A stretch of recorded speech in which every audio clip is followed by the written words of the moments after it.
Shalom, salam damai sejahtera di dalam kasih Tuhan kita Yesus Kristus. Bagi kita semuanya jemaat Tuhan, baik kita yang ada di gereja pada malam hari ini, makasih untuk kesetiaan Papa Mama Pedro. Boleh bersama-sama keluarga gembala, kita boleh menikmati ibadah kita tengah minggu ini. Juga menyapa semua keluarga jemaat yang ada di rumah kita masing-masing. Tentu saja sejauh pelayanan live stream ini menjangkau dimanapun Bapak Ibu Saudara sekalian berada, mari kita sama-sama di hari-hari yang terakhir ini kita semakin berfokus kepada kebenaran firman Allah. Tidak ada kebenaran yang lain yang harus menjadi sebuah kebenaran yang sangat mendahului, terutama, terpenting dalam kehidupan kita selain kebenaran oleh firman Tuhan. Jangan biarkan kebenaran-kebenaran yang tidak jelas, tidak memberikan sebuah kepastian yang tidak bersumber daripada Allah. Apakah itu kebenaran yang berbicara janji-janji kehidupan, janji-janji tentang apa yang akan kita terima hari esok. Tidak ada sebuah kebenaran yang lain. Apalagi kebenaran yang diucapkan oleh manusia, janji-janji manusia. Mari, tidak ada kebenaran yang lain yang harus kita pegang, yang berlari memimpin seluruh kehidupan kita, menguasai hati dan pikiran kita selain kebenaran Injil firman Tuhan. Sebab itu berbahagia kita malam hari ini yang boleh bersama-sama mengambil bagian untuk kita menikmati hadirat Tuhan, ibadah tengah minggu ini, dan menerima kebenaran firman Tuhan. Haleluya. Tema kita malam hari ini melanjutkan tema hari minggu kemarin. Seperti yang kita ketahui bersama, kalau Bapak Ibu mengikuti khususnya jemaat GBI Shalom, GBI Home of Truth, kok GBI Shalom? Ya, saya ingat gereja teman saya di Probolinggo jadi. Ya, GBI Home of Truth. Ya, mari kita perhatikan bagaimana perubahan, musim perubahan yang sedang terjadi. Kenyataannya hari-hari ini ketika kita berbicara tentang perubahan atau musim perubahan, faktanya perubahan betul-betul sedang terjadi. Dunia sedang mengalami perubahan dalam banyak hal, dalam banyak situasi. Dalam kehidupan manusia, dalam kehidupan bersosialisasi, kehidupan berbangsa, bernegara, dalam berdagang, berbisnis, berusaha, dalam belajar, bekerja, semua hal sedang mengalami perubahan. Ini fakta. Ketika Allah mengatakan perubahan seawal tahun menjadi pernyataan Tuhan bagi kita, keluarga jemaat GBI Home of Truth, Allah membuktikan kebenaran demi kebenaran yang nyata bagaimana perubahan sampai akhir tahun. Kita melihat begitu banyak fakta perubahan yang terjadi. Sebab itu seharusnya kita juga memastikan bahwa kita sudah mengalami perubahan yang harus terjadi.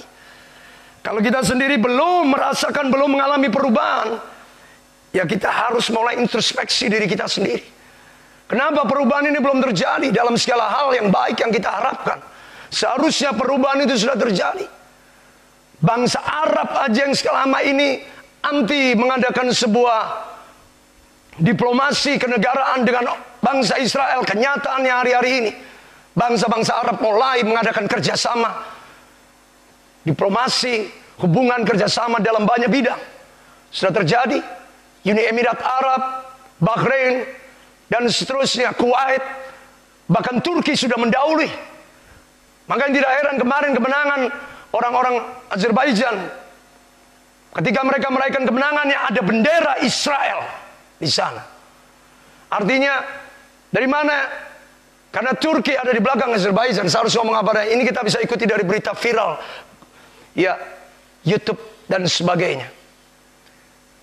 Ada latar belakang, artinya sudah ada kerjasama dari negara-negara yang tadinya, inilah perubahan yang tadinya tidak mau berhubungan dengan Israel, nyatanya sekarang berhubungan. Inilah sebuah fakta perubahan yang sudah terjadi. Bahkan suatu yang menurut manusia tidak mungkin sudah diubahkan oleh Tuhan. Hari ini pun masih terjadi hari ini. Bagaimana sekolah-sekolah yang masih belum berlangsung, jangankan sekolah, ibadah gereja masih belum bisa dilangsungkan secara normal sepenuhnya. Mungkin kita baru bisa melakukan 50%. Jemaat tidak bisa diwajibkan, diizinkan hadir seluruhnya untuk gereja-gereja yang dengan jumlah jemaat yang besar. Secara bergantian, ini fakta. Sebuah proses perubahan sudah terjadi dari awal sampai akhir tahun ini. Sebab itu mari kita memastikan perubahan yang daripada Allah terus berlangsung. Perubahan selalu berbicara kehendak Allah, dan kehendak Allah itu yang terbaik dan selalu lebih baik dalam segala hal atas kehidupan kita. Terlebih dalam pertumbuhan iman, keyakinan, ketaatan, kesetiaan kita dalam mengikut Tuhan. Haleluya. Baik, tema kita malam hari ini secara khusus kita bicara tentang perubahan yang tidak terduga. Perubahan yang tidak terduga adalah satu-satunya perubahan yang hanya dapat dilakukan oleh Allah. Dunia hanya ikut-ikutan aja dengan istilah prank dan sebagainya. Itu hanya sebagai sebuah kamuflase. Pada kenyataan kan tidak ada sebuah hal yang berubah. Ya, itu hanya sekedar ikut-ikutan. Pada perubahan mana yang sesungguhnya betul-betul terjadi dari yang tidak ada apa-apa menjadi ada apa-apa. Dari yang tidak pernah terpikirkan, terbayangkan, bisa dengan sendirinya, dengan tiba-tiba. Hanya Allah, siapapun manusia, orang terkaya, orang terhebat, tidak akan bisa mengubahkan segala kondisi, keadaan orang lain, keadaan dunia dengan kekuatannya sendiri. Tidak ada. Orang kaya sekalipun tidak bisa menyulap anaknya tiba-tiba dari SMP langsung university. Walaupun dia punya uang untuk bisa, tidak ada SMP, tetap masuk SMA dulu kan. Ya, artinya uang tidak segala-galanya. Orang kaya tidak bisa membeli segala sesuatunya. Hari ini orang kaya tidak bisa membayar bagaimana keluarga-keluarga mereka yang meninggal oleh karena korban sakit, pandemik, bencana dan sebagainya. Bagaimana kekuatan mereka? Artinya dunia tidak bisa menimbulkan satu perubahan, apalagi perubahan yang tidak terduga. Perubahan yang dari dunia itu dapat diduga. Segala suatu bentuknya, ditolong orang pun kita pun bisa mengira-ngira pertolongannya kiranya bentuk apa dan bagaimana. Selalu saja dapat kita duga. Tetapi perubahan yang dari Allah itu tidak dapat terduga. Ini adalah sebuah karakteristik DNA, suatu tanda ilahi yang Allah berikan bekerja bagi anak-anak Tuhan. Allah itu mengerjakan hal-hal yang dikehendakinya melalui perubahan yang tidak terduga. Sebab itu kalau kita mengharapkan perubahan dari hal-hal yang dapat diduga, dapat ditimbang, dapat dipikirkan, maaf saya khawatir Anda sedang menantikan perubahan yang bukan datang dari Allah. Perubahan yang datangnya dari Allah itu tidak terduga. Jadi kalau hari ini kau sedang mengharapkan perubahan untuk hidupmu, perubahan untuk masa depanmu, perubahan untuk segala keadaan nasibmu bergantung kepada hal-hal yang kau duga melalui seseorang, melalui nanti peristiwa yang terjadi yang kau sudah pikirkan, dan melalui peristiwa itu kau harapkan, maafkan saya mau katakan, itu bukan perubahan yang datang daripada Allah. Saya khawatir perubahan-perubahan yang demikian tidak akan menjadi sebuah kebenaran yang membuat kita akan merasa mengenal Allah, bertemu dengan Allah, dan mengalami Allah. Karena kita sudah menduganya. Karena kita sudah mengiranya, kita sudah menjadi seperti Tuhan untuk diri kita sendiri. Sebab itu apa yang kita katakan tentang Allah dengan segala perbuatan tentu tidak ada. Ya. Perubahan yang tidak terduga itulah sebuah tindakan sikap Allah. Lihat seluruh anatomi tubuh kita. Ini adalah sebagai bukti tidak usah segala suatu peristiwa yang akan terjadi di luar hidup atau tubuh kita. Engkau tidak pernah tahu bila mana kuku-kuku jarimu bertumbuh, bila mana rambut kita ini semakin panjang, bagaimana perubahan warna kulit kita ini berubah. Kita tidak pernah menduga. Tiba-tiba kita sendiri merasa sudah merias, tapi kita tidak bisa memungkiri mulai ada lipatan-lipatan sesuai dengan bertambahnya usia. Itu tidak pernah terduga. Padahal kita mengusahakan supaya kita tetap cemerlang. Setiap kondisi kita tidak termakan oleh usia, oleh keadaan. Tapi kenyataan perubahan tidak terduga. Hal-hal yang terjadi dalam kehidupan kita. Kita bekerja pun kita tidak bisa menduga. Kita akan mendapatkan untung berapa. Orang jualan tidak akan bisa tahu, tidak bisa menduga. Dia akan bisa laku berapa banyak barang yang dia jual hari ini. Tidak ada seorang pun. Itulah perubahan yang datang daripada Allah supaya kita terus-menerus melibatkan Allah.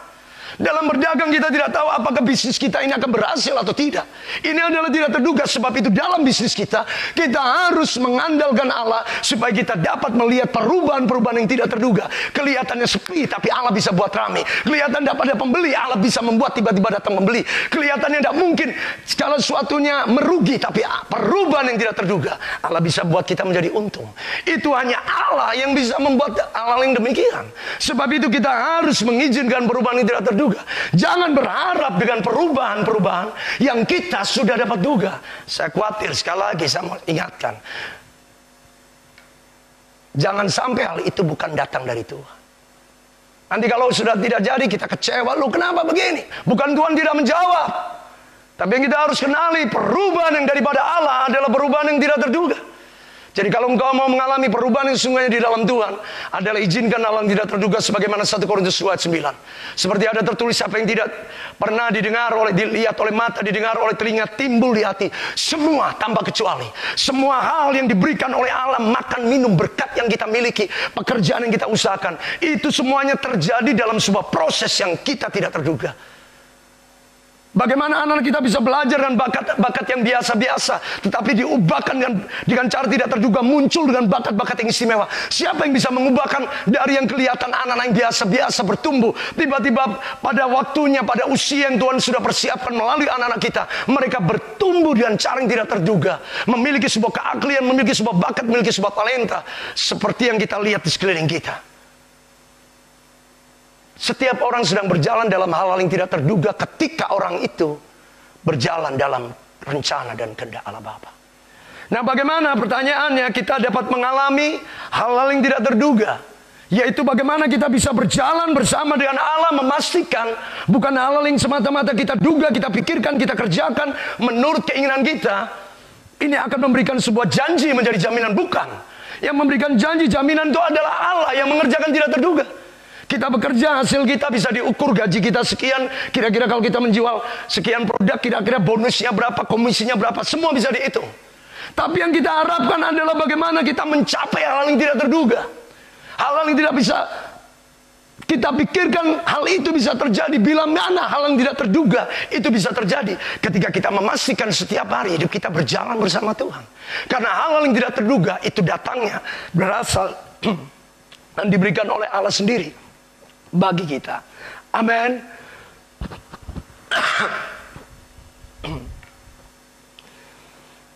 Baik, mari kita melihat bagaimana supaya kita bisa berjalan bersama dengan Tuhan dan melihat hal-hal yang tidak terduga terjadi dalam kehidupan kita. Yang pertama adalah melalui peristiwa Saulus bertobat. Kita sudah bahas hari Minggu kemarin. Perubahan yang tidak terduga melalui keadaan seorang Saulus, atau yang kemudian lebih populer, lebih dikenal dengan nama Rasul Paulus. Orang ini menjadi sebuah bukti nyata bagaimana perubahan yang dari Allah itu tidak terduga. Saya tidak mau panjang lebar lagi tentang Paulus, tapi kita langsung masuk karena hari Minggu saya sudah bicarakan hal itu. Ya, perubahan yang tidak terduga yang datang daripada Allah itu terjadi karena kedaulatan Allah bekerja dalam kehidupan kita. Allah adalah Allah yang berdaulat. Kedaulatan Allah tidak dipengaruhi, tidak ditentukan, tidak dikendalikan, dikontrol oleh situasi, kondisi, atau oleh diri kita sendiri. Tapi kedaulatan Allah itu adalah suatu hal yang sangat supremasi. Menjadi suatu hal yang sangat utama di atas segala-galanya. Kedaulatan Allah itulah yang membuat kita ada, kita hidup. Dan saat ini kita bisa percaya, bisa beribadah, berdoa. Ini karena kedaulatan Allah.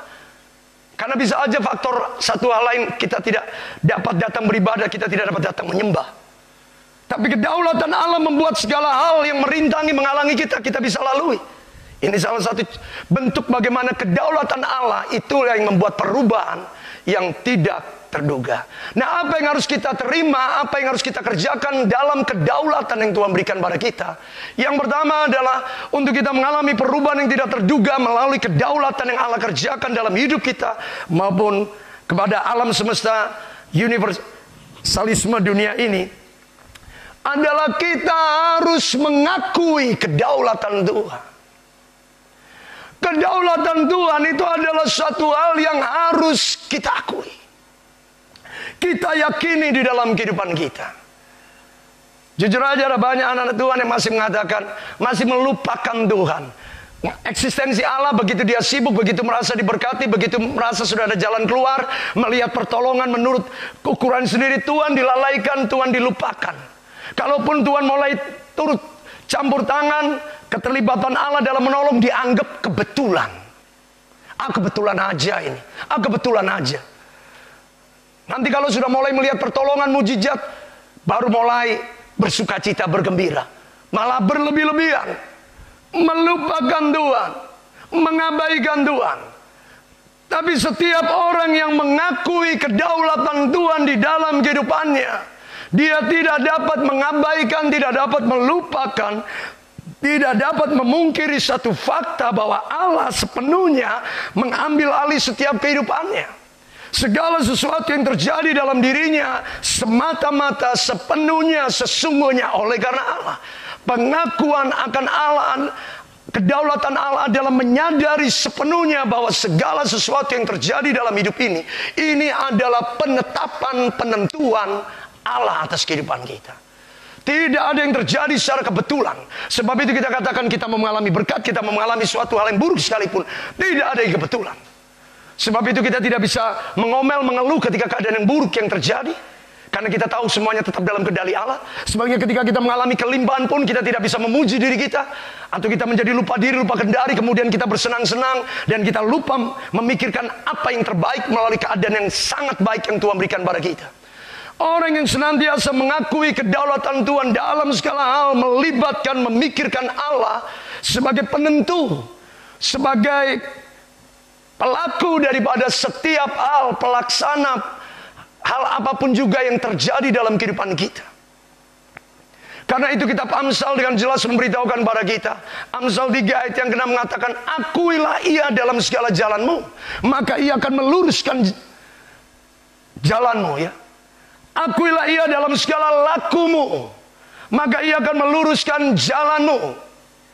Kemudian dilanjutkan pada ayat yang ke-7, janganlah engkau menganggap dirimu sendiri bijak, tetapi takutlah akan Tuhan dan jauhilah kejahatan.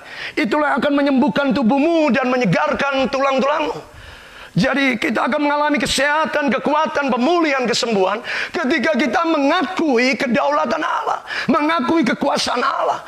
Lebih daripada berapa banyak kita tanpa sadar, kita melupakan Tuhan, kita mengabaikan Tuhan, kita lebih mengakui kemampuan dokter, kemampuan medis, kemampuan farmasi, kemampuan obat-obatan. Sampai kita tidak sadar kita mulai membesar-besarkan masalah kita karena kita lupa mengakui kedaulatan Allah sepenuhnya di dalam diri kita yang menentukan, yang menetapkan setiap langkah-langkah kita. Akibatnya kita pun tidak dapat melihat jalan lurus yang harusnya kita tempuh. Sebagaimana yang Allah janjikan. Akuilah ia dalam segala lakumu, maka ia akan meluruskan jalanmu. Kita tidak bisa melihat jalan lurus karena kita belum mengakui keberadaan Tuhan. Jalan kita menyimpang, menyerong, berbelok-belok, berada dalam persimpangan yang membingungkan, kita mau ke kiri atau ke kanan. Engkau tidak melihat jalan lurus yang seharusnya kita bisa alami. Apabila kita mengakui kedaulatan Tuhan, Allah yang mengatur, menetapkan, menjadikan, membuat segala sesuatu yang menurut kehendaknya. Ini semuanya baik atau buruk yang terjadi dalam kehidupan kami, itu ada dalam kendali dan kekuasaan Allah sendiri. Akuilah Allah dalam seluruh kehidupanmu. Sebab itu Yeremia pasal 10 ayat 23 pun berkata demikian. Aku tahu bahwa manusia tidak berkuasa menentukan jalannya. Inilah pengakuan terhadap kekuasaan kedaulatan Allah, itu mutlak. Yeremia 10:23. Aku tahu bahwa manusia tidak berkuasa menentukan jalannya, dan orang yang berjalan, sudah melakukan bisnismu, sudah melakukan pekerjaanmu, kelihatannya semua baik-baik saja. Engkau tetap tidak punya kuasa untuk menetapkan langkahmu. Langkah selanjutnya yang engkau harus lakukan, tanpa kedaulatan Allah, tanpa engkau melibatkan Allah, maka engkau akan melihat sebuah jalan-jalan yang penuh dengan persimpangan yang membingungkan. Kenapa? Engkau mengabaikan, melupakan Allah, menganggap dirimu sendiri bijak. Amsal 3 ayat 7 mengatakan, janganlah engkau sendiri menganggap dirimu bijak, tetapi takutlah akan Tuhan dan jauhilah kejahatan. Amsal 3 tadi ayat yang ke-7. Mengakui Tuhan berarti kita menyatakan eksistensi Allah dalam kehidupan kita. Itulah yang membuat kita takut untuk tidak melibatkan Tuhan. Takut untuk tidak mengandalkan Tuhan. Bahkan takut untuk melupakan sedikit saja daripada segala kebaikan Tuhan. Sudah banyak engkau gampang melupakan kebaikan Tuhan. Baru sudah Tuhan tolong sekian banyak, tapi hanya pertolongan manusia yang sedikit saja. Kita sudah pikirkan demikian rupa, tapi pertolongan Allah yang begitu banyak kita lupakan. Dan hati kita mulai dibalik daripada bergantung pada Allah, bergantung pada manusia, dengan mengharapkan perubahan-perubahan yang dapat engkau duga. Bukan perubahan-perubahan yang datang daripada Allah yang tidak terduga. Karena engkau mulai memikirkan, ini pertolongan manusia. Berapa banyak pertolongan diberikan oleh manusia bandingkan dan pertolongan Allah berikan pada kita. Sebab itu apa yang Allah kehendaki untuk kita mengenal kembali pertolongan Tuhan? Akuilah kekuasaan Tuhan.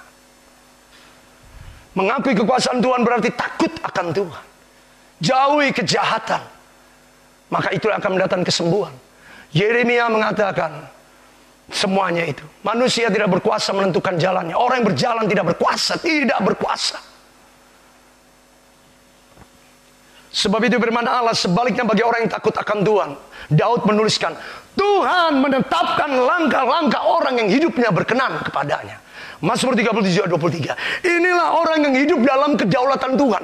Tuhan akan menentukan peristiwa, kejadian, keadaan. Bahkan apabila ia jatuh, tangan Tuhan akan menopangnya. Apabila orang ini mengakui kedaulatan Tuhan. Sebab itu di awal Mazmur 37 Daud sudah mengatakan, pada ayat yang ketiga, percayalah kepada Tuhan dan berlakulah setia. Diamlah di negeri dan perbuatlah yang baik. Ayat yang keempat dikatakan, dan bergembiralah karena Tuhan, maka ia akan memberikan padamu apa yang diingini hatimu. Sebab ayat yang kelima, serahkanlah hidupmu kepada Tuhan. Dan percayalah kepadanya, maka ia akan bertindak. Dan ia akan bertindak. Allah akan mengambil alih seluruh kehidupan kita. Sebaliknya ayat yang pertama dan kedua dikatakan, jangan iri, jangan cemburu dengan orang-orang yang tidak mau tahu tentang kedaulatan Allah. Biarkan saja, mereka akan mengikuti keinginan kita. Tapi kita hidup menurut ketetapan Tuhan.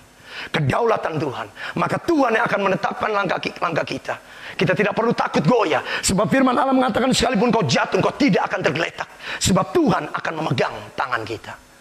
Mazmur 37, 23, 24. Pada intinya, mengakui kedaulatan Tuhan itu ada dua hal sikap yang harus kita miliki sebagai anak Tuhan. Yaitu sikap yang tunduk dan taat. Ketika kita mengakui kedaulatan Tuhan untuk kita hidup takut akan Tuhan dan menjauhi kejahatan, itu berarti kita sedang menundukkan diri kita kepada otoritas Allah. Kita takut bukan oleh karena semata-mata takut hukumannya. Kita takut bukan oleh karena semata-mata ya kita manusia, kita debu, nanti celaka, kita bisa mati. Bukan, kita takut. Allah tidak mau kita memiliki ketakutan-ketakutan yang demikian. Ini ketakutan yang terpaksa. Ketakutan yang benar di hadapan Allah adalah sebuah sikap yang tunduk kepada otoritas yang Tuhan sudah berikan pada kita. Bapak Ibu, tunduk kepada otoritas itu penting. Ketika Allah berbicara tentang kekuasaan kedaulatan, ini bicara bahwa segala yang diciptakan harus tunduk kepada yang menciptakan. Tunduk tanpa pengecualian. Nah, inilah Allah mau supaya kita tunduk dan taat. Orang yang tunduk tidak akan susah untuk taat.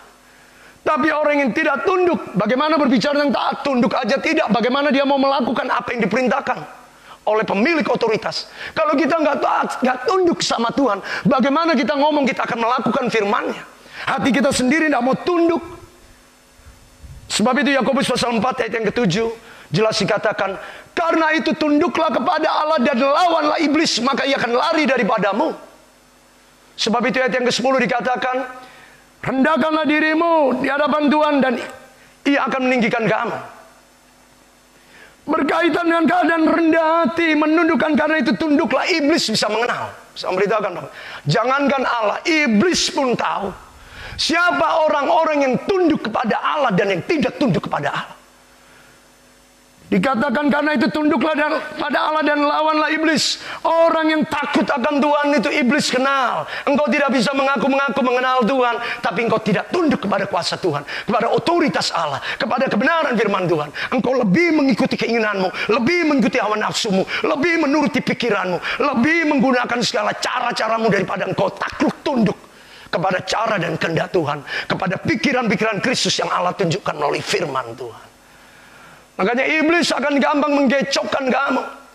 Iblis akan gampang membelokkan engkau daripada jalan-jalan yang kau lalui. Karena ia mengenali engkau tidak takut Tuhan, engkau tidak tunduk kepada Allah. Bagaimana engkau menghadapi aku? Bapak Ibu yang Allah inginkan, ini penting mengakui kedaulatan Tuhan. Ketika Amsal mengatakan, Amsal 3:5, percayalah kepada Tuhan dengan segenap hatimu dan jangan bersandar. Itu harus diikuti dengan sikap mengakui kekuasaan Tuhan. Akuilah dia dalam segala lakumu. Percaya tapi tidak disertai dengan sebuah penundukan diri. Itu hanya percaya di mulut, tapi belum ada perbuatan, tindakan yang semestinya yang kita lakukan. Kita harus menundukkan diri kita di hadapan Tuhan. Maka kita pun akan menjadi taat kepada Allah. Ibrani pasal 13 ayat 17 berbicara tentang penundukan dan ketaatan kepada pemimpin-pemimpin. Ini kepada manusia aja Allah mengatur melalui Rasul Paulus pada tulisan Ibrani mengenai orang-orang Ibrani. Menekankan taatilah pemimpin-pemimpinmu dan tunduklah kepada mereka. Sebab mereka yang berjaga-jaga atas jiwamu sebagai orang-orang yang harus bertanggung jawab atasnya. Lihat kepada pemimpin, pada manusia-manusia aja, jemaat umat Tuhan disuruh taat dan tunduk. Bagaimana lagi kita tidak harus tunduk dan taat kepada Allah sendiri? Sebab itu celakanya, apabila kita sudah memiliki sikap tidak tunduk kepada otoritas pemimpin yang Allah berikan pada kita, bagaimana engkau bisa menunjukkan engkau tunduk kepada Allah yang tidak engkau lihat?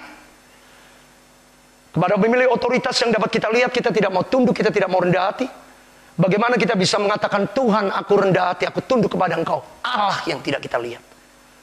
Rasul Yohanes punya bahasa yang mengatakan, bagaimana engkau bisa mengasihi Allah yang tidak kelihatan, sedangkan manusia yang tidak engkau lihat aja engkau tidak kasih. Kita harus tunduk kepada Allah lebih daripada segala sesuatu apapun. Allah lebih-lebih pemimpin dikatakan yang bertanggung jawab, berjaga-jaga atas jiwamu. Lebih-lebih Tuhan Allah kita yang sudah menyelamatkan kita, melepaskan kita dari maut, membebaskan kita daripada kutuk dosa yang bisa menghakimi, menyeret kita kepada kematian, kebinasan. Tidakkah seharusnya kita lebih lagi tunduk dan takluk kepada Allah untuk mentaati segala perintahnya dalam kehidupan kita? Jemaat Tuhan, bagaimana supaya engkau bisa mengalami perubahan yang tidak terduga? Hal yang pertama, akuilah kedaulatan Allah. Menjadi orang yang mengakui kedaulatan Tuhan itu nampak dalam hidup yang takut akan Tuhan dan menjauhi kejahatan. Sebab apa? Ini implikasi daripada penundukan diri. Submission and obedience. Penundukan diri dan ketaatan. Submit, obey. Itulah dua perkataan penting yang harus selalu kita perhatikan dalam kehidupan kita. Sudahkah kita tunduk? Sudahkah kita taat melakukan? Tunduk sikap hati, merendahkan diri, dan taat melakukan apa yang diperintahkan. Kalau engkau tidak melakukan, engkau melakukan dan bersungut-sungut, mengeluh, mengomel, maaf, engkau tidak tunduk dan engkau tidak taat. Dan apa yang terjadi dalam kehidupanmu? Supaya mereka jangan melakukan dan bersungut-sungut. Ibrani 13 ayat 17 katakan, dengan demikian mereka melakukannya dengan gembira, tidak dengan keluh kesah.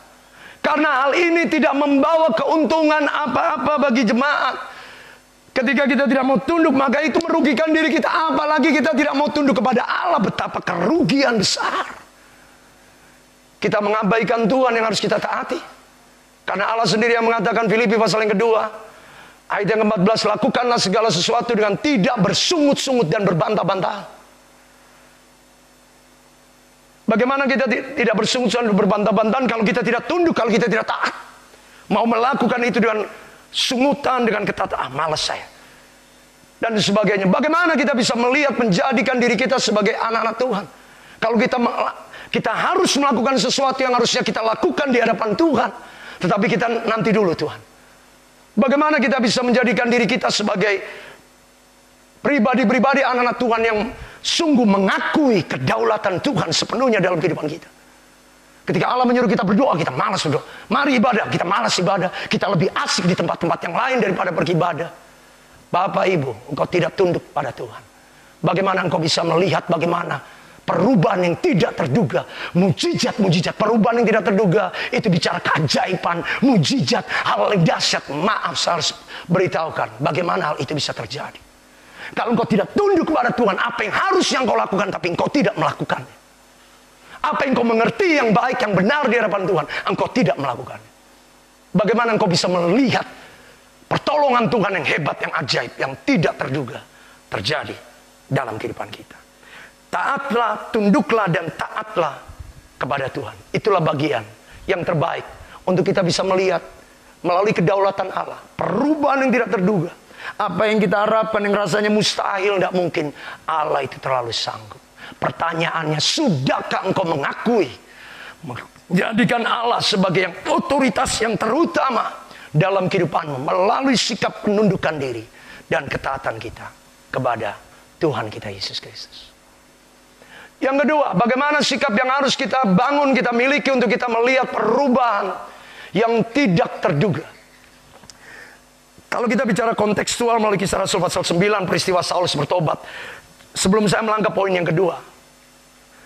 Di sana jelas bagaimana Saulus, seorang yang tadinya tidak mengenal Kristus, mengenai Kristus. Dengan perkataan kalimat dia berkata, siapakah engkau Tuhan? Itu sebuah roh penundukan diri yang kuat. Karena itu Tuhan Yesus menyatakan diri secara jelas kepadanya. Karena dia betul-betul sudah ditaklukkan kesombongannya, keakuannya. Dengan cara Allah yang luar biasa, tidak terduga. Buta sama sekali. Dengan kedaulatan penuh bagaimana mereka mendengar suara itu tetapi tidak melihat seorang juga pun. Itulah kekuasaan kedaulatan Allah yang dihadirkan di tengah-tengah perjalanan Saulus dengan teman-temannya. Supaya seorang yang dipilih oleh Allah menurut rencananya diubahkan dengan cara Allah yang tidak terduga. Kedaulatan Allah dengan pengakuan Saulus yang mengatakan, siapakah engkau ya Tuhan? Jawab Tuhan Yesus dalam ayat yang kelima Kisah Rasul 9. Jawab Tuhan Yesus, akulah Tuhan Yesus Kristus yang engkau aniaya.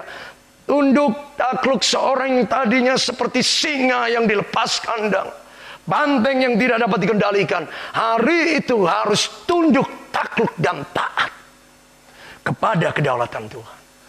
Sudahkah kita tunduk taat? Jangan biarkan Allah mengajar kita dengan cara yang paksa. Melalui masalah, keadaan-keadaan. Biarlah kita dengan sadar kita mengakui kedaulatan Tuhan. Dengan penundukan kita. Supaya kita melihat perubahan-perubahan yang tidak terduga. Yang ajaib itu sungguh menjadi kebenaran yang kita alami dalam kehidupan kita. Tidak usah tunggu susah. Orang yang tunggu susah, ya tadi, orang yang cari masalah dulu sama Tuhan. Baru cari Tuhan. Kalau udah ada masalah lupa Tuhan. Begitu ada masalah baru, iya Tuhan nangis-nangis. Baru cari Tuhan. Jangan tunggu demikian. Engkau menunda perubahan yang tidak terduga. Harusnya engkau sudah mengalami mujizat. Apabila kita segera Tuhan mengakui kedaulatan Tuhan. Engkau yang terutama. Engkau segalanya bagi kami. Amin. Yang kedua, dikatakan di situ bagaimana ayat yang ke-11b, ia sedang berdoa. Kata doa di sini muncul karena ini menjadi sebuah kebenaran yang terus-menerus muncul di kitab Kisah Rasul. Berdoa itu merupakan sebuah kebenaran yang nyata yang hidup dalam kehidupan iman orang-orang percaya. Pada waktu itu jemaat mula-mula harusnya hari ini hidup orang percaya ini bukan soal kita mau sibuk cari apa, kerja apa, mikirkan dari mana. Bukan. Kalau engkau sudah melakukan bagianmu, engkau sudah melakukan waktumu, waktu yang ada ini mari cari waktu untuk engkau berdoa. Itu adalah sebuah kebenaran yang harus hidup dalam kehidupan orang percaya. Kalau engkau tidak berdoa, engkau malas berdoa, bagaimana kebenaran yang ajaib yang luar biasa dari surga bisa terjadi di dalam kehidupan kita. Ada banyak orang yang masih menganggap doa menjadi sesuatu yang kuno, sesuatu yang kebiasaan yang dipandang biasa-biasa saja berdoa. Bapak Ibu saya memberitahukan seluruh kebenaran Injil yang dialami oleh anak-anak Tuhan, hamba-hamba Tuhan. Karena mereka selalu dituliskan memiliki kehidupan doa. Jadi kalau engkau sebagai anak Tuhan mengabaikan kehidupan doa, engkau sedang mengabaikan, menggagalkan, mengacaukan signal surgawimu. Untuk engkau menangkap bagaimana rencana kehendak Allah dinyatakan atas kehidupanmu.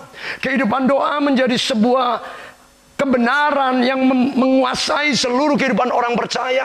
Baik engkau dapat menerima karunia-karunia Roh Kudus, baik engkau dapat berjalan melakukan kehendak Allah, baik engkau dapat mengerjakan hal-hal yang baik yang engkau perlukan untuk memenuhi segala kebutuhanmu.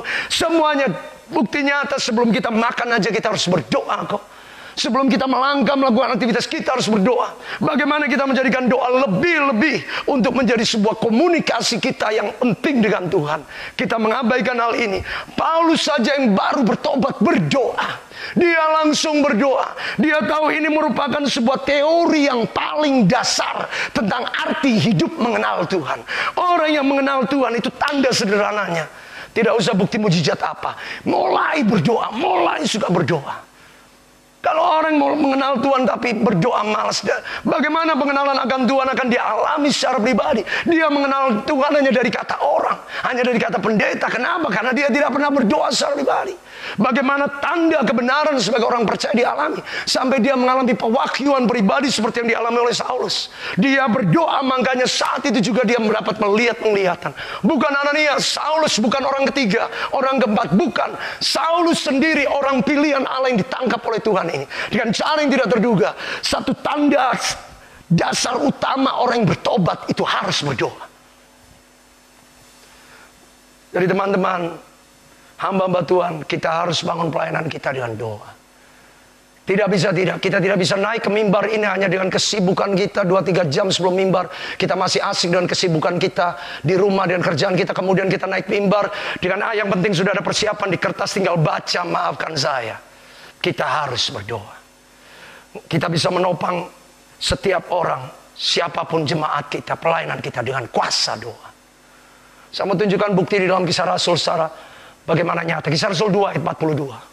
Kisah Rasul dalam cara hidup jemaat mula-mula. Ini bukan hanya Paulus yang mengalami. Saulus yang membangun pertama-tama ciri seorang yang dilawat Tuhan berdoa. Ini bukan hanya Saulus. Tapi itu ciri jemaat mula-mula. Ciri anak-anak Tuhan di sepanjang segala abad. Semua orang Bapak Ibu sebutkan tokoh-tokoh hamba Tuhan. Siapapun juga. Musa harus 40 hari 40 malam doa puasa. Nehemia terkenal dengan doanya. Di awal penulisan perjalanan tidak dimulai dengan karya perbuatan, doa syafaatnya. Esther dikenal dengan doa puasanya 3 hari 3 malam. Yeremia pun doa syafaatnya yang kuat di dalam kitab peratapan. Bagaimana Daniel sendiri pun disebutkan dalam Daniel pasal 9 tentang doanya. Bagaimana kita menjadikan doa menjadi sesuatu yang nanti dulu. Kalau ingat ya, kalau Adam kepengen atau tidak engkau mengalami suatu hal kebenaran yang tidak terjadi dalam kehidupan kita. Mengabaikan doa berarti engkau mengabaikan kebenaran-kebenaran yang berlanjut. Anak Allah saja dari awal pelayanan sampai akhir, dimulai dari doa puasa di padang gurun dan menutup dengan doa malam di taman Getsemani. Seluruh pelayanannya dibungkus dengan sebuah kehidupan doa Tuhan kita Yesus Kristus. Bagaimana kita sebagai manusia, pengikut-pengikut Kristus, murid jemaat Tuhan, kita menjadikan doa biasa-biasa. Doa itu adalah sederhana yang menjawab Tuhan. Jadi kalau kita tidak berdoa berarti kita tidak siap, atau saya khawatir jangan-jangan kita menolak jawaban daripada Tuhan. Kenapa? Karena engkau tidak berdoa. Berdoa itu yang menjawab. Kita lebih suka curhat sama teman, ngobrol sama teman, kelihatannya manusia kok diharapkan. Lebih baik kan kamu duduk di bawah kaki Tuhan di dalam kamarmu, berdoa biar Tuhan yang menjawab perkataanmu, permintaanmu, permohonanmu. Itulah doa-doa orang benar. Doa-doa kita yang kita hujani surga dengan doa-doa kita. Tidakkah Allah tinggal diam ketika mendengar suara anak-anaknya yang siang malam berseru Tuhan, Tuhan. Daud pun full of prayer message, penuh dengan pesan-pesan doa. Dalam mazmurnya doa pagi, doa malam.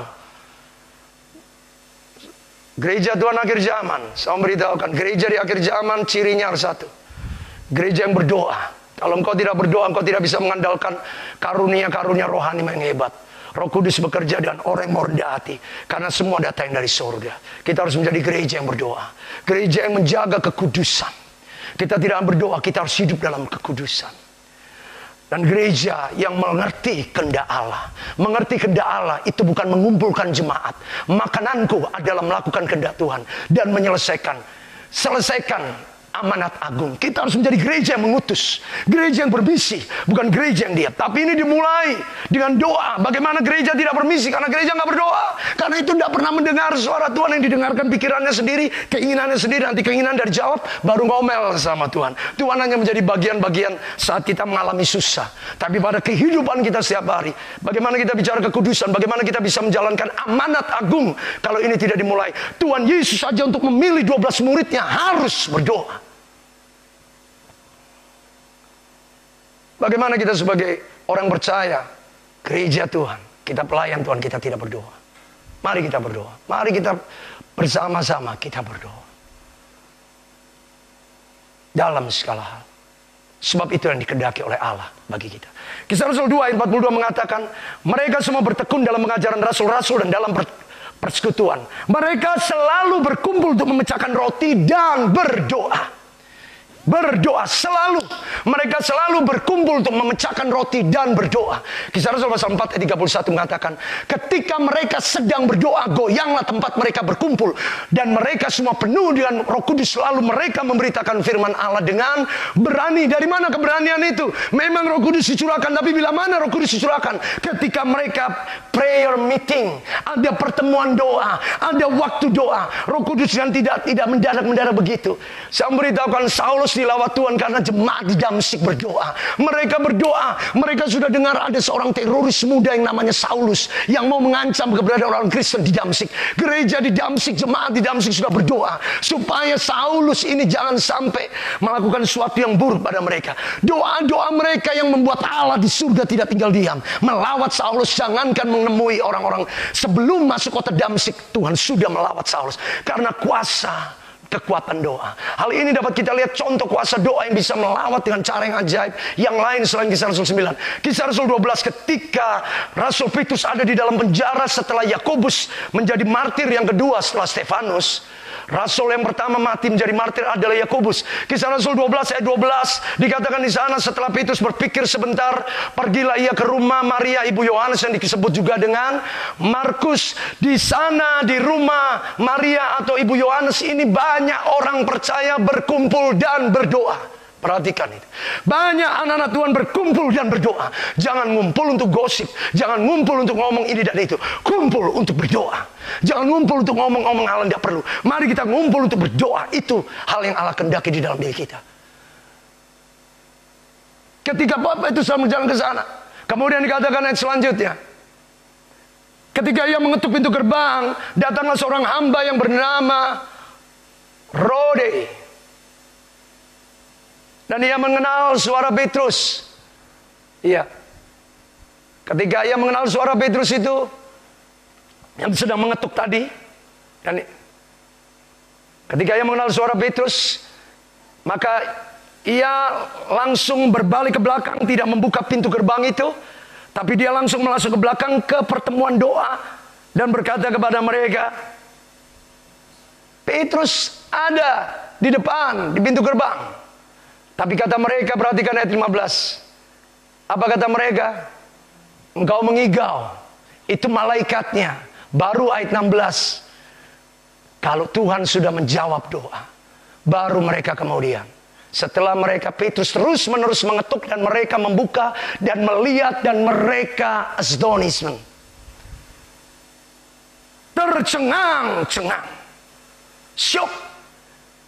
Bapak Ibu, ketika kita berdoa, ada 3 hal yang harus kita lakukan dalam sikap doa kita.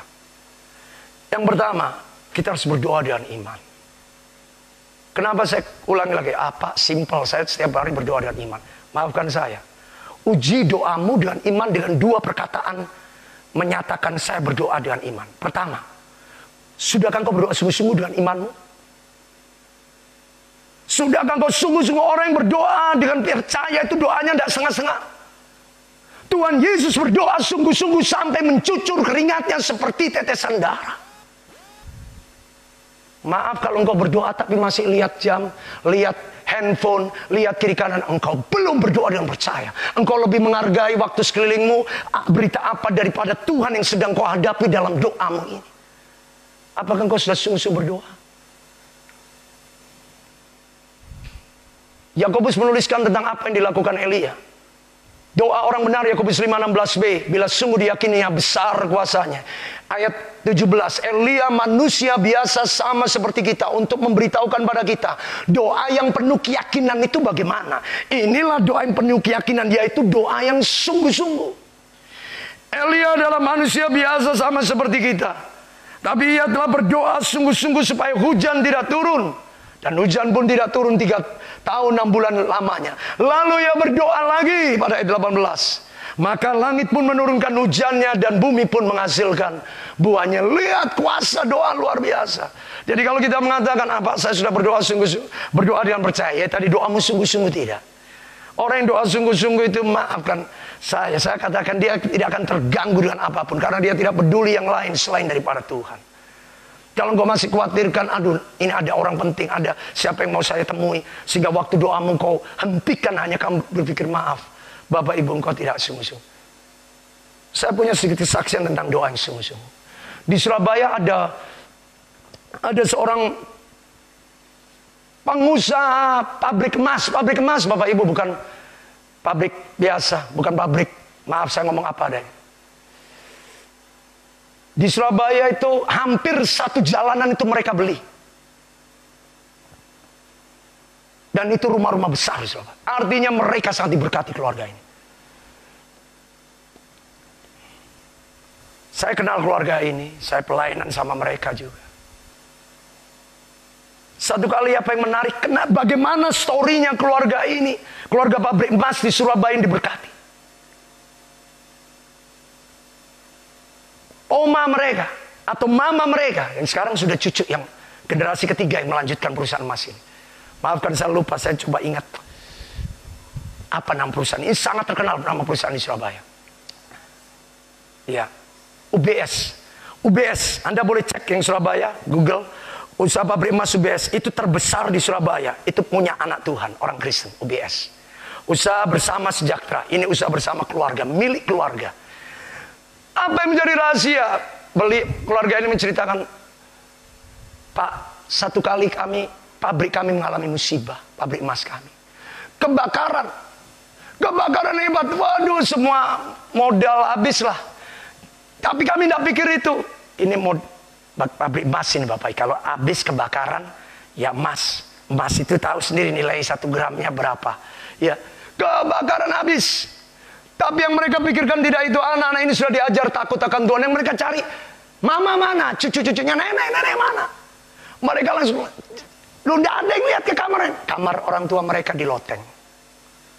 Bapak ibu nenek itu tidak keluar. Mereka membuka pintu, nenek itu dalam keadaan memegang tembok kamarnya.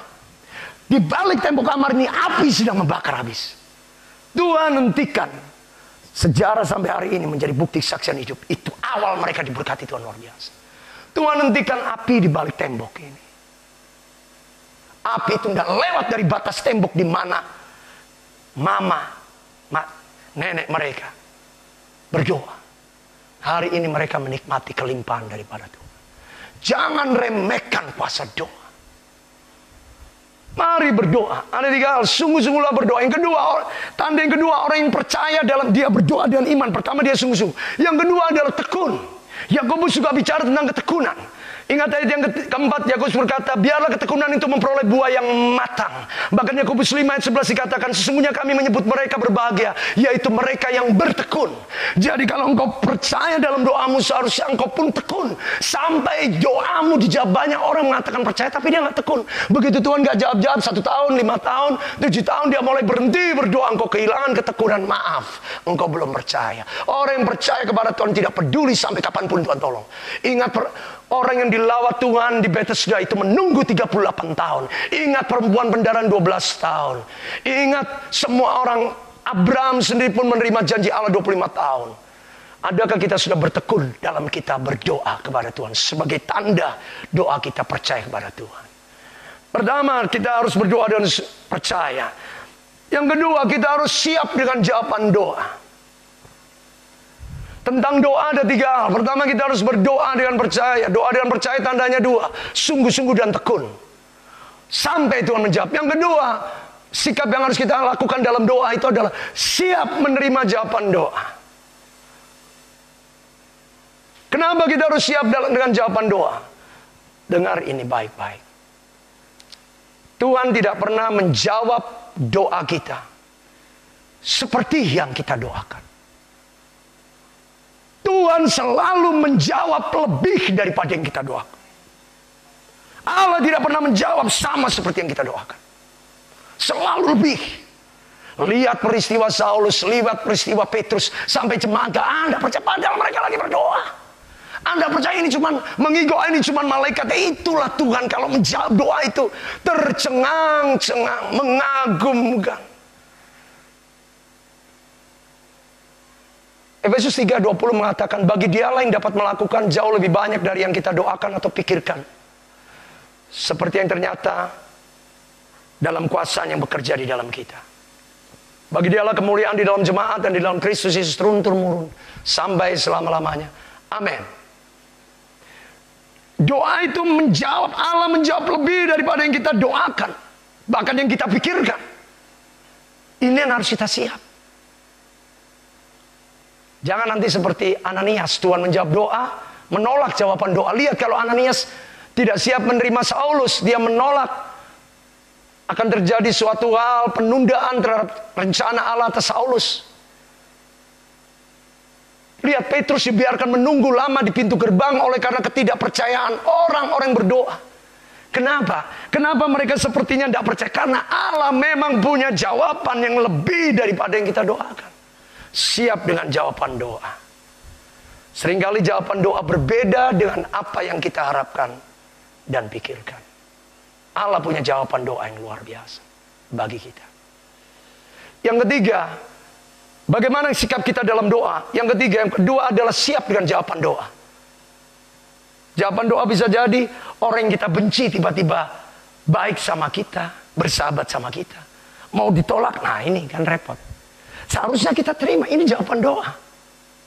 Tapi seringkali kita, Tuhan saya tidak mau. Bagaimana kita tidak mau? Ini menjadi sebuah tanda awal jawaban doa. Seharusnya kita berdamai, seharusnya kita dipulihkan, tapi kita tidak mau. Bagaimana kita bisa melihat tanda-tanda Allah yang menjawab doa kita saat di tanda awal, seperti Ananias. Seperti mereka yang berdoa di rumah Markus atau Ibu Yohanes, mereka tidak mau buka pintu gerbang. Kita harus siap. Yang ketiga, kita butuh hikmat, Bapak Ibu. Karena itu Yakobus 1 ayat 5 mengatakan, tetapi apabila di antara kamu ada yang kekurangan hikmat, hendaklah ia memintanya kepada Allah yang dengan murah hati memberikan kepada semua orang dengan tidak membangkit-bangkit, maka hal itu akan diberikannya. Minta yang kekurangan hikmat, minta. Bahkan ditegaskan ayat yang ke-6, hendaklah ia memintanya dengan iman dan sama sekali jangan bimbang. Hikmat itu perlu diminta, Bapak Ibu. Karena jawaban doa yang Tuhan berikan pada kita ini luar biasa. Bayangkan misal, berapa banyak ini kita berdoa untuk kebutuhan utang kita, kebutuhan biaya kita. Tapi Tuhan berikan lebih daripada sekedar membayar utang. Utang kita 100 juta, Tuhan kasih kita 1 M. Padahal utang kita 100 juta, Tuhan tolong menyelesaikan utang. Tuhan kasih berkat 1 M. Jujur, berapa banyak kita dengan 900 juta sisa. Kita sudah mulai tidak bisa mengendalikan diri, tidak bisa menguasai diri, kita lupa diri, kita pikir ini semuanya harus kita nikmati dan keinginan kita menurut cara kita. Padahal seharusnya yang ketiga, sebab itu saya ingatkan, untuk berdoa perlu hikmat. Yang ketiga dalam menerima jawaban doa. Karena jawaban doa daripada Tuhan itu luar biasa. Ada banyak anak-anak Tuhan yang mengalami kemandikan pertolongan berkat karena tidak bisa mengelola, tidak bisa menerima jawaban doa. Jangan sampai Allah tidak bisa memberkati kita karena kita tidak siap dengan jawaban doa. Kita tidak memiliki hikmat bagaimana dengan 900 juta. Kita pikir ini habiskan saja, makan minum, senang-senang, pesta pora, beli ini, beli itu, berdandan begini, berdandan begitu. Sampai kemudian setelah ini habis kita pikir nanti Tuhan akan memberkati lagi. Tuhan bukan pesuruh kita yang setiap kali kita butuh uang kita suruh Tuhan kasih uang sama kita. Tuhan mau tanggung jawab kita dan keuangan yang sudah diberikan kepada kita. Jangan suruh-suruh Tuhan untuk memberkati kita dengan keuangan. Tapi kita lupa menggunakan hikmat. Bagaimana seharusnya kita bertanggung jawab atas setiap persen, setiap rupiah yang kita miliki di hadapan Tuhan. Banyak orang Kristen gagal dalam menggunakan ini. Yakobus di awal mengingatkan, tetapi apabila ada di antara kamu yang kekurangan hikmat, please, jangan kekurangan hikmat. Engkau akan mengalami kegagalan. Tuhan sudah menjawab doa. Tapi yang kita tidak miliki adalah hikmat mengelola jawaban doa yang luar biasa. Tuhan sudah berkati dengan luar biasa. Tapi kita gagal bagaimana kita menggunakan. Kita pikir, nanti Tuhan berkati lagi. Nanti Tuhan berkati. Maaf istilah saya, jangan jadikan Tuhan pesuruh ya. Untuk memberkati kita dengan uang-uang kita. yang kita butuhkannya. Allah mau dari pihak Allah. Allah sudah memberkati, hiduplah dengan bijaksana, dengan hikmat. Karena itu jangan lupa minta hikmat Tuhan. Saya diberkati ini, Tuhan untuk apa? Saya butuhnya sekian kok dikasihnya sekian. Untuk apa? Belajar, tanya. Jangan kayak ikan koi, ada berkata apa aja ditelan sendiri. Bertanya Tuhan untuk apa? Supaya jangan itu menghentikan rahasia, rencana Allah memberkati kehidupan kita. Minta hikmat Tuhan. Amin. Yang kedua adalah kita harus berdoa. Bagaimana kita bisa mengalami perubahan yang tidak terduga? Semua ciri daripada peristiwa di dalam Alkitab, mereka semua mengakui kedaulatan Tuhan. Mereka adalah orang-orang percaya yang berdoa. Dan yang ketiga, jangan batasi Tuhan. Peristiwa saya tidak mau panjang lebarkan, peristiwa Saulus bertobat, yang membatasi di situ adalah Ananias.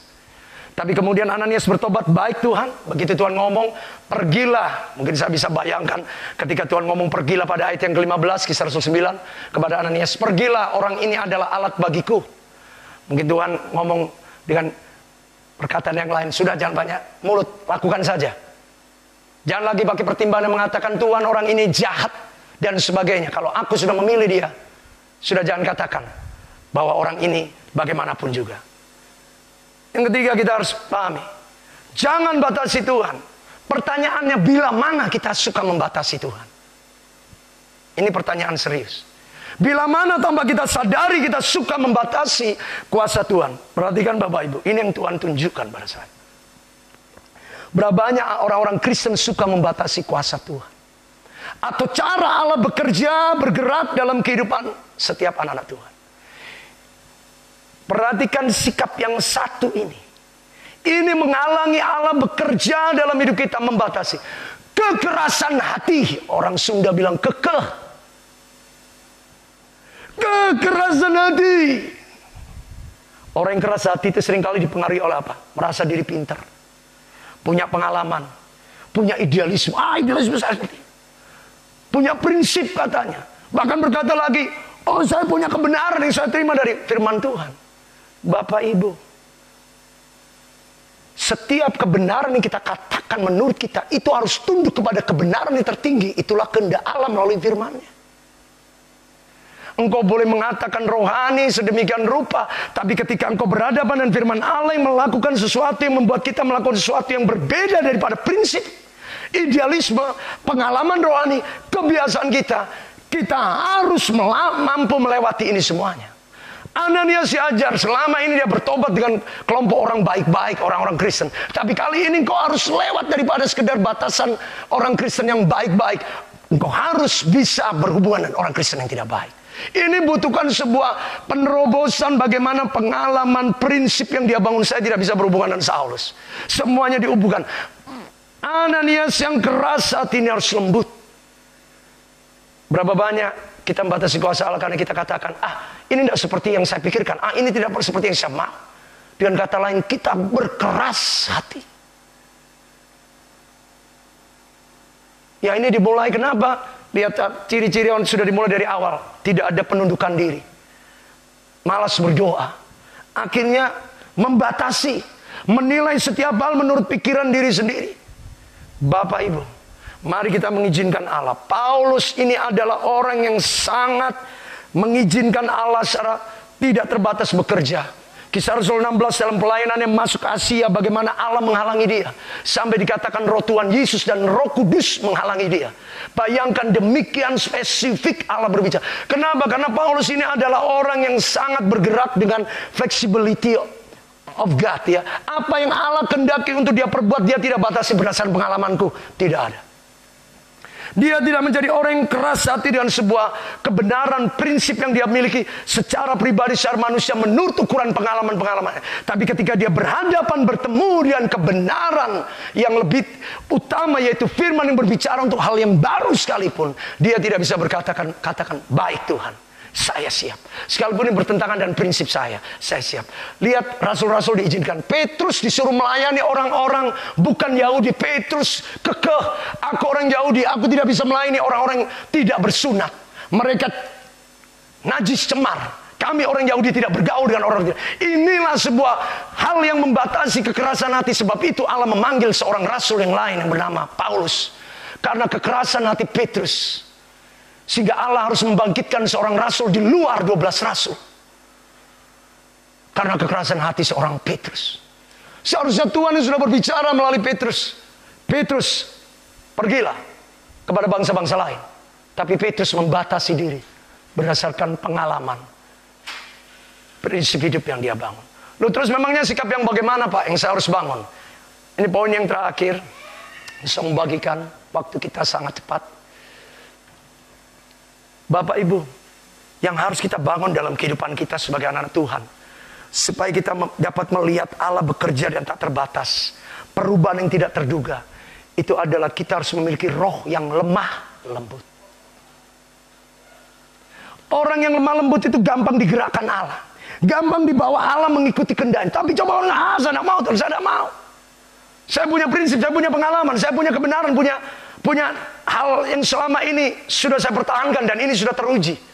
Tapi kalau Allah sendiri yang berusaha, makanya kita harus memiliki kelemah lembutan. Kembali ke kitab Yakobus. Rasul Yakobus mengatakan demikian. Pasal yang pertama ayat 19. Hai saudara-saudaraku, ingatlah hal ini. Hai saudara-saudaraku yang kekasih, ingatlah hal ini. Yakobus pasal pertama ayat 19. Setiap orang tidaklah cepat mendengar, tetapi lambat untuk berkata-kata dan lambat untuk marah. Sebab amarah itu tidak mengerjakan kebenaran di hadapan Allah.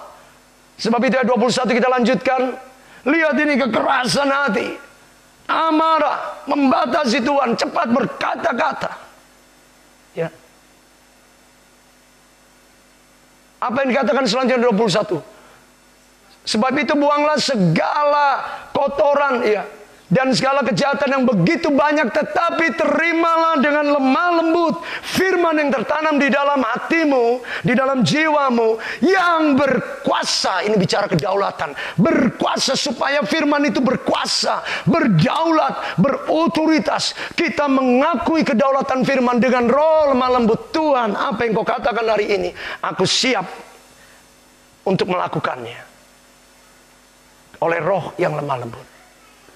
1 Petrus pasal 3 ayat 4 mengatakan, sebab itu Rasul Petrus sendiri pun belajar mengenal bagaimana tidak membatasi Allah dengan roh yang lemah lembut. Dikatakan demikian, tetapi perhiasanmu ialah manusia batinia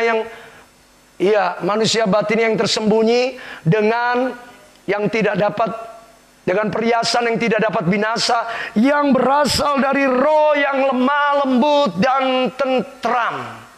Sebab itulah yang sangat berharga di mata Tuhan. Roh yang lemah lembut, Bapak Ibu. Jangan biarkan kekerasan hati kita dengan segala hal yang kita pikirkan membuat kita tidak bisa mengikuti pimpinan roh yang bekerja. Padahal firman Allah sudah berbicara, firman Allah sudah sampaikan. Tapi kita kekeh dengan pendirian kita, dengan prinsip kita sendiri, sehingga kita tidak melakukan apa yang Allah mau lakukan. Itu kita sedang membatasi kuasa Allah di dalam diri kita. Roh yang lemah lembut. Sebab itu Matius 5 ayat 5 mengatakan, berbahagialah orang yang lemah lembut, karena merekalah yang akan memiliki bumi. Bagaimana Allah akan memberikan kepadamu kekuasaan, kemampuan, kepercayaan untuk menanggung, untuk melakukan segala sesuatu yang dimilikinya di bumi ini. Itu dimiliki orang-orang yang lemah lembut, yang mau mengikuti cara Allah memimpin mereka, yang tidak membatasi. Secara singkat saya memberitahukan demikian. Apa yang saya mau katakan dengan roh lemah lembut, Bapak Ibu, hikmat Allah itu nyata dengan orang yang lemah lembut. Musa itu kelihatannya keras di luar, tetapi hatinya itu penuh kelemah lembutan. Itu tidak bisa disangkali. Firman Allah mengatakan hal demikian tentang Musa dalam Bilangan pasal 11. Kita lihat, karena roh lemah lembut dikatakan memiliki bumi. Nah, untuk kita bisa menjadi orang yang diberi kuasa atas bumi, itu berarti kita membutuhkan otoritas pertama. Dan otoritas saja tidak cukup, kita butuhkan hikmat. Bagaimana kita bisa mengelola, bagaimana kita bisa mengatur segala sesuatu yang diberikan oleh Allah di bumi. Itu dalam bentuk pekerjaan, usaha, jerih lelah kita. Asal kita tidak membatasi Tuhan yang bekerja, maka sesungguhnya Allah mau mencurahkan segala janjinya, bahkan segala berkat-berkatnya. Asal kita memiliki roh yang lemah lembut untuk tidak membatasi Tuhan. Kenapa? Karena Allah mau memberikan hikmatnya. Kembali ke kitab Yakobus. Karena kitab Yakobus dikatakan demikian. Yakobus pasal 3 ayat 17. Yakobus bicara tentang hikmat juga. Tidak hanya berbicara tentang roh yang lemah lembut, tapi juga hikmat akibat daripada kelemah lembutan ketika kita menerima firman yang berkuasa menyelamatkan jiwa kita, maka hikmat Allah itu akan turun. Tetapi hikmat yang dari atas, Yakobus 3:17, pertama-tama adalah murni, selanjutnya adalah pendamai, peramah, penurut, penuh belas kasihan. Lihat ini. Ini kelemah lembutan semua. Pendamai, peramah, penurut. Bapak Ibu, engkau kelemah lembutan, bagaimana engkau bicara hikmat Allah? Kalau kita tidak dengan lemah lembut, bagaimana kita bicara hikmat Allah ada pada saya, pengertian Allah ada pada saya? Ini semuanya hikmat Allah dinyatakan melalui sebuah tindakan kelemah lembutan, murni, pendamai, peramah, penurut, penuh belas kasihan, dan buah-buah yang baik, tidak memihak dan tidak munafik. Kita tidak kompromi terhadap satu hal apapun. Sampai dikatakan ayat yang ke-18. Maka inilah hikmat yang dari atas. Dan setiap buah yang terdiri dari kebenaran ditaburkan oleh orang yang bawa damai untuk mereka yang mau mengalami damai sejahtera daripada Tuhan. Biarlah kelemah lembutan Tuhan memenuhi kita. Allah menolong kita.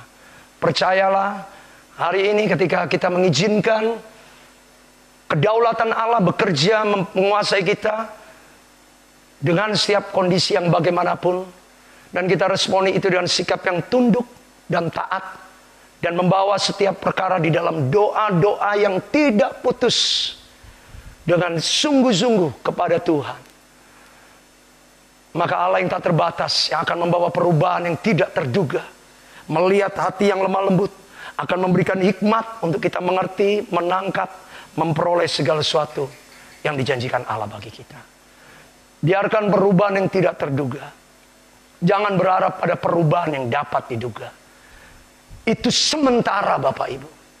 Lihat, kita mengharapkan perubahan yang bisa kita duga. Keuangan yang kita miliki berapa lama, uang kita bisa jalan berapa lama. Tapi perubahan yang tidak terduga, itu perubahan yang kekal, datang dari Allah. Itu tidak pernah terduga. Itu tidak ditentukan berapa banyak keuangan yang ada pada kita, itu semua ditentukan oleh Allah. Tidak tergantung kesehatan kita, kekuatan kita. Ini semuanya tergantung pada hikmat Allah yang akan diberikan. Ketika Allah melihat kita, bahwa kita sungguh-sungguh bergerak dengan roh yang tak terbatas, itulah roh yang lemah lembut, maka Allah akan memberikan hikmatnya, supaya kita menerima semua yang dijanjikannya. Amin. Alamilah perubahan yang tidak terduga. Sebelum kita mengakhiri tahun 2020, mari persiapkan hati kita hidup dalam rencana kebenaran Tuhan, sambil kita mempersiapkan diri mengakhiri 2020 sekaligus mempersiapkan diri menyambut tahun baru 2021. Haleluya. Mari kita berdoa. Bapa di surga, terima kasih untuk malam hari ini. Pada kesempatan malam hari ini menjadi waktu yang sungguh tidak pernah kami biarkan menjadi percuma, berlalu begitu saja. Malam-malam persekutuan ibadah adalah menjadi waktu-waktu, baik itu siang di dalam ibadah yang kami ikuti, pagi, Tuhan, terlebih di dalam ibadah saat teduh mesbah keluarga masing-masing. Kami, keluarga jemaatmu, maupun keluarga orang-orang percaya dimanapun, di segala tempat, biarlah kami selalu menjadikan Kristus sebagai yang terutama. Melalui sikap kami yang selalu tunduk dan taat, kami tidak mau hanya mendengar, tapi kami juga melakukan apa yang menjadi kebenaran perintah Tuhan. Karena Engkau Allah yang kami akui otoritas kedaulatan penuh. Sekali lagi kamu mengatakan sederhana, Tuhan, nafas ini milik Tuhan. Bagaimana kami mau memegahkan diri dengan nafas yang bisa sewaktu-waktu Tuhan ambil, Tuhan hentikan ini. Selain kami harus bersyukur dan sekaligus menggunakan setiap tarikan nafas, hembusan nafas dengan sebuah tanggung jawab yang kudus. Itulah tunduk dan taat dalam segala kehendak Allah Bapa. Nyatakan kehendak Allah Bapa bagi kami, Roh Kudus. Sampai kami sungguh didapati hidup dalam persekutuan di dalam doa-doa kami. Sehingga sungguh kami datang dalam himpunan ibadah kami.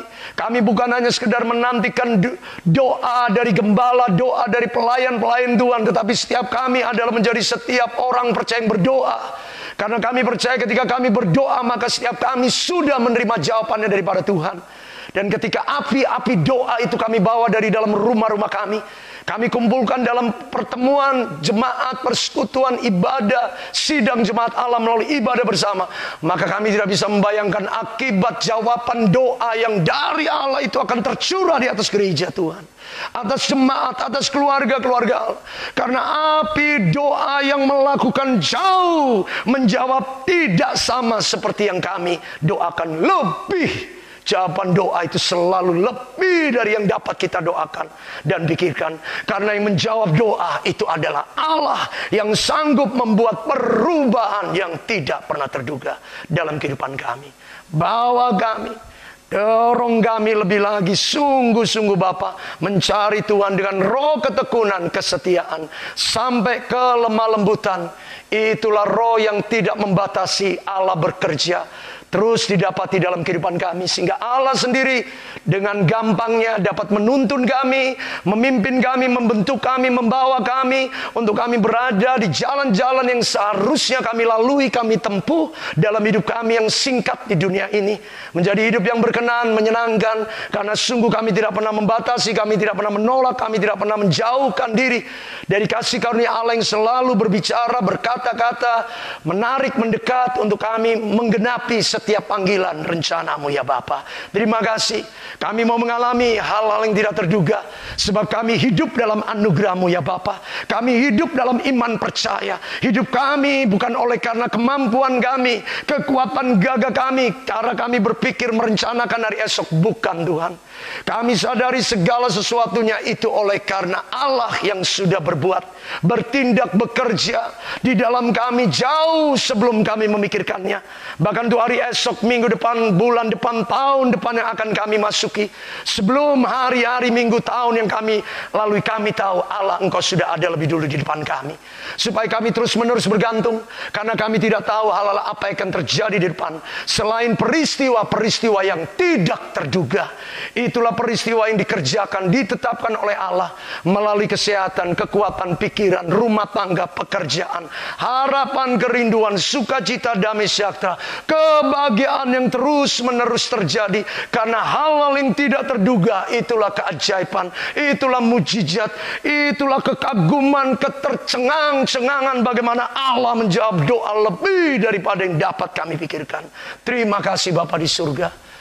Hidup kami dalam tangan Tuhan. Biarlah kemuliaan Allah memenuhi kami semuanya. Kami sambut firman Tuhan di dalam kehidupan kami oleh Roh Kudus Allah yang sudah bekerja menolong kami mengerti dan melakukan firman Tuhan. Mari kita bangkit berdiri. Terimalah berkat Tuhan jemaat. Haleluya. Bapa kami yang ada di dalam surga, kami bersyukur Allah sudah memberkati melawat ibadah tengah minggu kami. Kami keluarga jemaat GB Home of Truth, sehingga kami sungguh dibangunkan dengan roh yang rindu, setia, bertekun, dan lebih lagi taat untuk kami sungguh melakukan kehendak Allah. Demikian malam hari ini kami percaya Allah Bapa di dalam nama Tuhan Yesus Kristus dan di dalam kuat kuasa persekutuan dengan Allah Roh Kudus telah mengurapi kami, telah melawat kami, memenuhi kami, memberkati kami semuanya. Tanpa terkecuali kami orang tua sampai kepada anak-anak kami, bahkan sampai kepada cucu semua keluarga. Dilawat, diurapi, disertai, ditopang oleh kasih setia Tuhan. Percayalah, terimalah, alami janji Allah tentang perubahan yang tidak terduga. Di akhir tahun ini Allah sanggup dan mampu. Dan itulah janji Tuhan. Perubahan yang tidak terduga pasti dilakukan di atas kita. Hari ini engkau yang merasa mustahil. Hari ini engkau yang merasa tidak mungkin, tidak bisa. Hari ini engkau merasa semuanya dalam keadaan yang kurang. Tidak ada kemampuan, ketidakbisaan. Dalam nama Tuhan Yesus Kristus, perubahan yang hanya datang dari surga, yang akan membuat hal-hal yang tidak terduga, Yang mustahil menjadi tidak mustahil. Yang tidak mungkin bagi manusia menjadi mungkin bagi Allah. Sebab Allah berkuasa. Dan itulah yang selalu dikerjakan Allah. Mengerjakan, mengubahkan hal yang tidak terduga menurut kekuatan pikiran kita. Itu semua yang disediakan Allah bagi kita yang mengasihi Dia. Kami bersuka cita di dalam nama Tuhan Yesus Kristus. Percaya, terima, Allah memberkati kita semuanya. Dan bersama-sama yang percaya diberkati Tuhan dalam nama Tuhan Yesus Kristus kita katakan amin. Mari kita beri kemuliaan.